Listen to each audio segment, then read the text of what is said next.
بسم الله الرحمن الرحيم يا أيها المزمل قم الليل إلا قليلا نصفه أو انقص منه قليلا أو زد عليه ورتل القرآن ترتيلا إنا سنلقي عليك قولا ثقيلا إن ناشئة الليل هي أشد وطئا وأقوم قيلا إن لك في النهار سبحا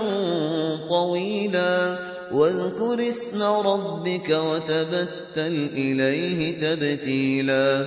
رب المشرق والمغرب لا إله إلا هو فاتخذه وكيلا واصبر على ما يقولون واهجرهم هجرا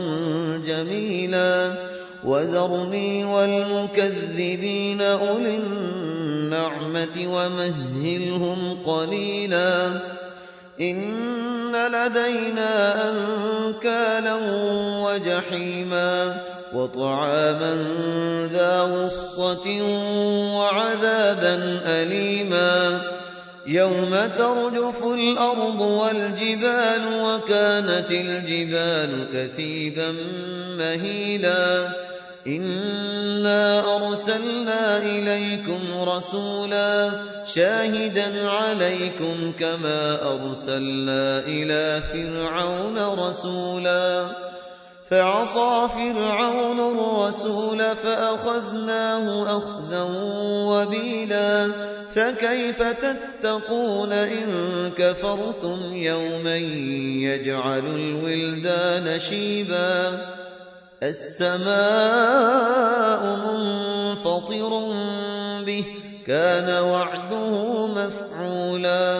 إن هذه تذكرة فمن شاء اتخذ إلى ربه سبيلا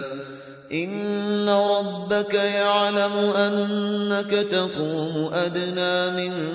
ثلثي الليل ونصفه وثلثه وطائفة من الذين معك والله يقدر الليل والنهار علم أن لن تحصوه فتاب عليكم فاقرؤوا ما تيسر من القرآن علم أن سيكون منكم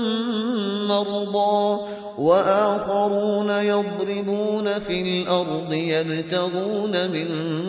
فضل الله وآخرون يقاتلون في سبيل الله فاقرؤوا ما تيسر منه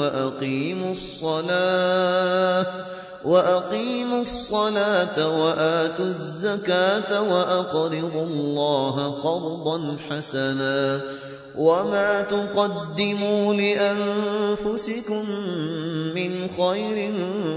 تجدوه عند الله هو خيرا وأعظم أجرا واستغفروا الله إن الله غفور رحيم